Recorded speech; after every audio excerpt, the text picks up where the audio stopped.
جسم پہ زخموں کی چادر تحفہ ہے دیا شامی لشکر غربت میں قیامت ہے کیسی زنجیر کی کڑیاں روتی ہیں رک رک کے بڑھاتا ہے یہ قدم جیسے ہے ضعیفی کا عالم رک رک کے بڑھاتا ہے یہ قدم جیسے ہے ضعیفی کا عالم آنکھوں سے رواں ہے خون کی ندی زنجیر کی کڑیاں روتی ہیں ایسا نہ کہیں بھی دیکھا ہے دستور زمانہ کیسا ہے بے بس کو بنایا ہے قیدی زنجیر کی کڑیاں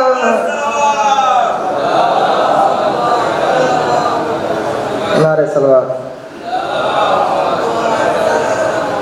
زندہ کی اذیت سہ نہ سکی مظلوم کو ہائے موت آئی زینب پہ قیامت ٹوٹ پڑی زنجیر کی کڑیاں روتی ہیں مقدم دادا فرمائیں ایک شور پگا اٹھا ناصر سب پیٹتے تھے سینہ ناصر سرور کی امانت بچ نہ سکی زنجیر کی کڑیاں روتی ہیں نعرہ سلام شرف صاحب کا حکم ان کے حکم کی تعمیل بہرحال اور آج شی کی مناسبت سے امام علی رضا علیہ السلام کی شان میں 5-6 شعر سماعت مانیں سماعت میں ایک بار صلوات پڑھیں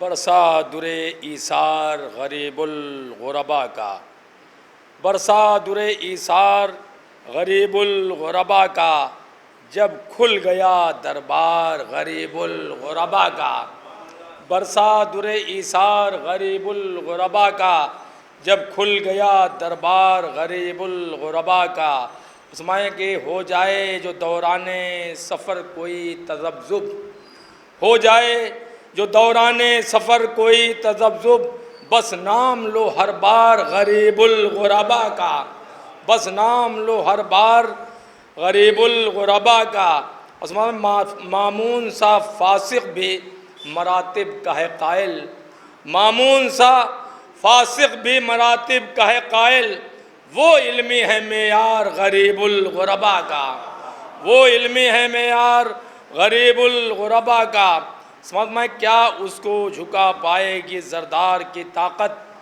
کیا اس کو جھکا پائے گی زردار کی طاقت نادار ہے خوددار غریب الغربا کا نادار ہے خوددار 4 شعر ہوئے ہیں مقطع سماعت مان لیں ہر حال میں کرتا ہے قلم سے وہ حمایت ہر حال میں کرتا ہے قلم سے وہ حمایت عنصر ہے مددگار غریب الغربا کا انصر ہے مددگار غریب الغربا. شکریہ. چلیے ٹھیک. میں گزارش کر رہا ہوں جناب ماسٹر اشفاق صاحب سے کہ مائک پر تشریف لائیں. سوزخانی کے لیے گزارش کر رہا ہوں کہ جناب کلوہ سنیسر صاحب اپنے ہم نواؤں کے ساتھ تشریف لائیں. مولانا موصوف کی خواہش تھی جلال پور کی مرثیہ خوانی سننے کی. تشریف لائیں اور سوزخانی کا آغاز کریں. بآواز بلند نعرہ صلوات.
اسد اللہ کا جانا اور مشک بھرے نہر سے عباس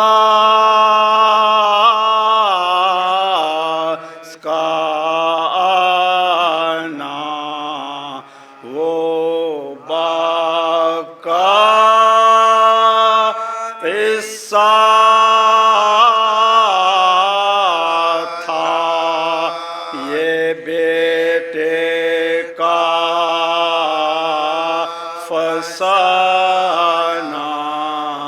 وہاں قلعے کا در ہے در کرار نے توڑا دیوار کو لوہے کی، علمدار نے توڑا دو مار کا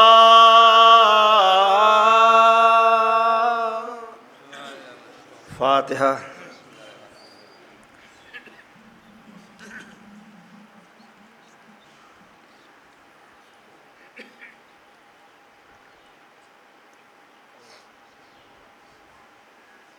مرثیے کی فرمائش ہے مولانا موصوف صاحب کی، اس لیے پیش کر رہا ہوں. ایک بار بلندتر صلوات پڑھی بر محمد و آل محمد.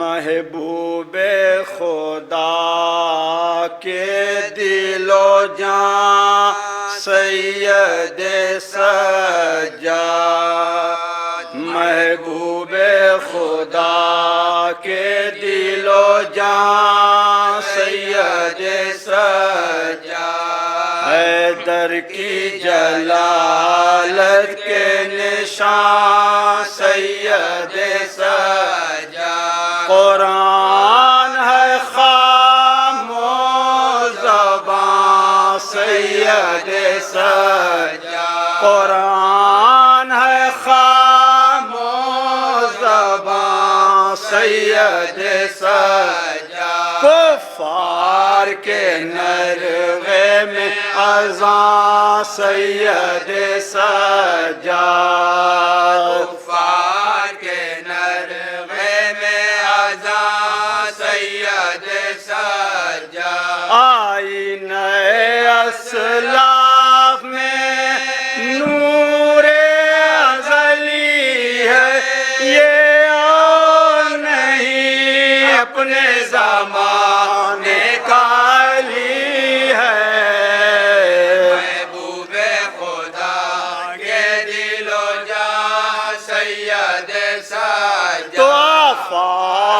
سجدوں کا بھرم سید دنیا کے لیے ابر کرم سید ہاشم کے قبیلے کا ہاشم سید قدرت ہے بیاں زور قلم سید سجاد بیت ملاحظہ کیجئے گا زور قلم سید سجاد ہر رخ سے محمد کی سیادت میں ڈھلے یہ وہی الہی کے سفینے میں پلے ہیں محبوب خدا کے دل و جاں سید سجاد تو تہذیب کی معراج نظر سید سجاد تقدیس کی تکمیل سفر سید سجاد نسل بنی ہاشم کا شجر سید سجاد شبیر ہیں کعبہ تو گوہر سید سجاد شبیر ہے کعبہ تو گوہر سید سجاد ایسا شہ خوشخو کی پسند آیا سبھی کو یہ وہ عربی ناز ہے جس پر آجمی کو محبوب خدا کے دل و جاں سید سجاد تو تدوین عجب فکر عجب سید سجاد صورت گوے ہر علم و ادب سید سجاد تقویم دو عالم کا سبب سید سجاد ہمت کا خدا بندہ رب سید سجاد ہمت کا خدا بندہ رب سید سجاد بے لو سے عبادت کا اثر پوچھ لو ان سے جو غیر میں پنہا ہو خبر پوچھ لو ان سے محبوب خدا کے دل و جاں سید سجاد تو انسان کو معیار وفا ان سے ملا اسلام کو عرفان بقا ان سے ملا ہے قرآن کو فساد کا مزہ ان سے ملا قرآن کو فساد کا مزہ ان سے ملا ہے ہر دور کے بندوں کو خدا ان سے ملا ہے ہر دور کے بعد بیت ملاحظہ کیجئے خدا ان سے ملا ہے حیدر کی طرح نطق میں طاقت سمٹا یہ قدے تو ڈوبا ہوا سورج پلٹائے محبوب ایک بار صلوات پڑھیے بر محمد و آل محمد خدا سید سجاد محبوب خدا کے دل و جاں سید سجاد تو طفلی میں ملا حیدر کرار کا سایہ طفلی میں ملا حیدر کرار کا سایہ صبر نے قناعت کا سبق ان کو پڑھایا شبیر نے بھی صبر کا شہکار بنایا زینب نے بڑے نار سے ناز ان کا اٹھایا زینب نے بڑے پیار سے ناز ان کا اٹھایا کب اہل جہاں ان سے مراتب میں بڑے ہیں یہ سایہ تطہیر میں پروان چڑھے